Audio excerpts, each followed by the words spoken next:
What about that kid? Yeah, we're gonna go ask it. Hey, can I ask you a question? Oh, sure. Have you ever read Shakespeare? What do you think about women and like how he portrays women in his plays and in What do you think about women in Shakespeare? Like the way that he treats a woman, he treats them like basically, well, I shouldn't use the word, not like lower class a little bit. Kind of portrayed as like the servants or whatever. Not, I don't know. Men are superior in general. Women are definitely superior. You got that.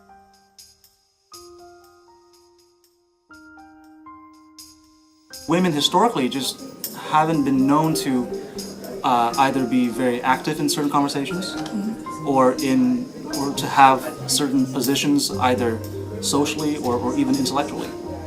I saw her as, like, for instance, in the first scene, I saw her as really stern towards Hamlet rather than comforting him about his father's death. Okay, so how do you think I should say this? This is the first scene where you see Gertrude, so I want to set her up. You're not really comforting me. You're more like, dude, come on, just get over this already. She's acting kind of insensitive to his feelings. It's not necessarily no contact that you can have, but it's more like come on, get with it, you know. Just like I'm over it, so should you. Even though really you probably shouldn't be over it, but. But they are like royal family, like they're royal family, so they can't just think about themselves. They have to think about the country, so they do have to move on to like protect their whole country, right? Well, I think instead of thinking about like everybody else, like she thinks about herself, not really anybody else. And right now, Hamlet has nothing to do with the country because Hamlet's not king. So Hamlet can spend whatever amount of time he wants mourning. He's the image of the country, kind of like the whole family is the image of the country. He can't just be mourning, so Gertrude is like, be quiet. I don't want us to look weak as a family, right? She's. And I think it also shows like her standpoint of how she's looking out for herself. She's not. You're not concerned about my well-being. And her well-being depends on you because if you're revolting, then I could get in trouble. Exactly. So you need to shape up so that I still maintain power. Unite the family, keep them together instead of all broken apart. Right? So how is it the clouds still hang on you? Yeah, and then I'll be like something like. Yeah. Not so, my lord. I'm too much in the sun. Good Hamlet, cast thy knighted colour off and let thine eye look like a friend on Denmark. Do not forever with thy veiled eye seek for thy noble father in the dust.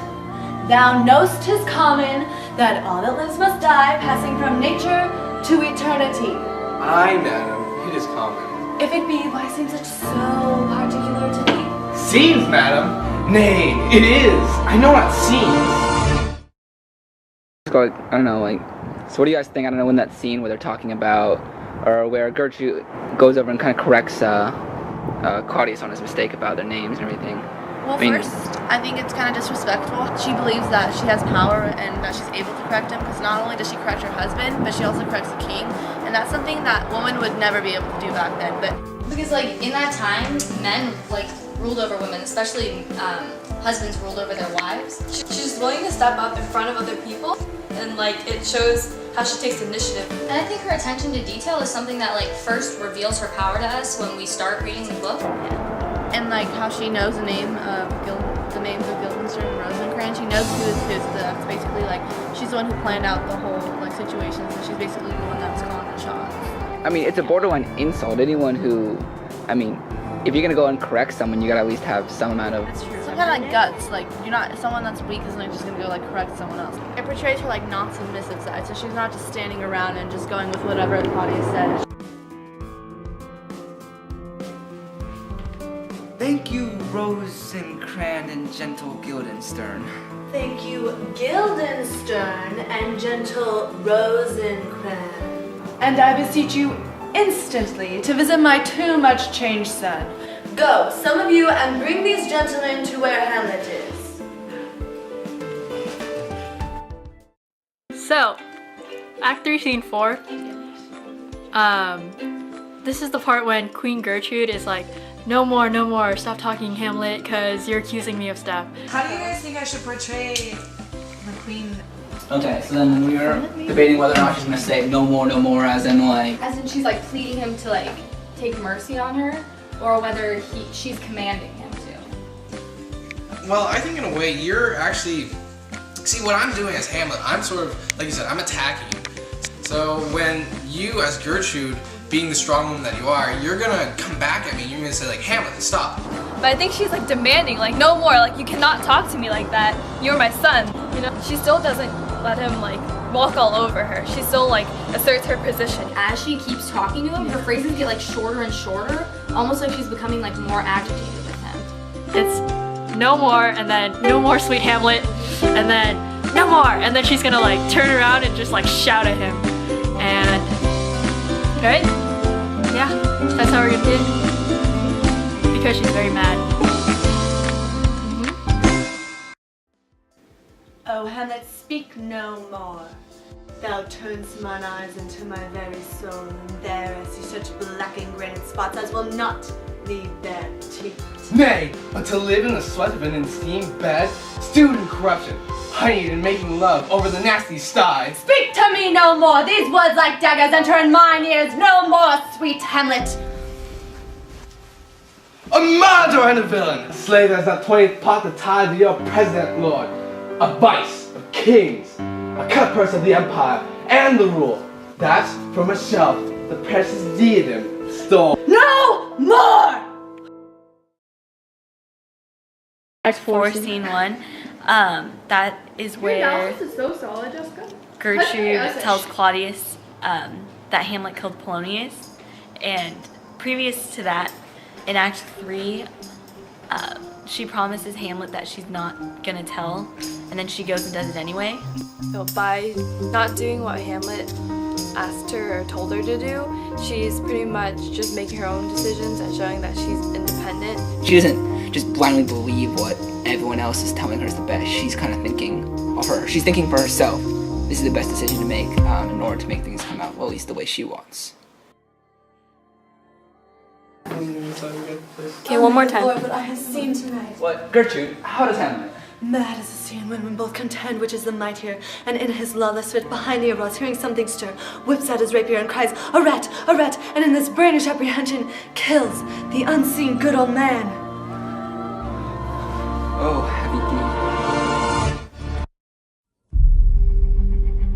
deed. Gertrude goes against Claudius and like drinks that drink thing, and then kills herself. Basically, she just says, they'll say, don't drink it, she drinks it. So well, it's basically whether or not she's doing it to spite him or not, basically. So he's saying don't do it, she is kind of taking the liberty on her own and just ignoring him and just saying, you know what, I'm going to drink this despite what you say. But I think what's important is the fact that Claudius tells her not to and she does it anyway. Yeah. So like she's definitely not being controlled by him. It doesn't really matter to her what he tells her to do. I mean, she's gonna do what she wants anyway. Not only is it her husband, it's also the king. At that time you had to follow that person. You were basically obligated to follow either the king's order or your husband's order, because you didn't really have a choice back then. But apparently Gertrude does, so. Gertrude, do not drink! I will, my lord. I pray pardon. It is the poisoned cup. It is too late.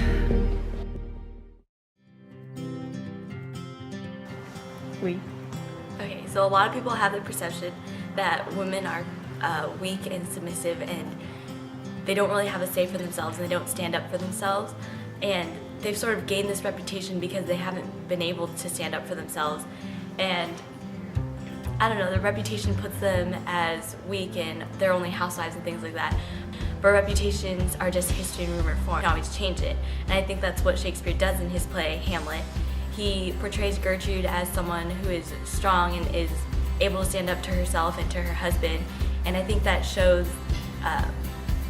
it shows that women who read the play can take from it that they can be strong too, and they have the opportunity to go out there. But the fact that he chooses to give this kind of power to some women, I think it's a good way to show that female characters do have the power,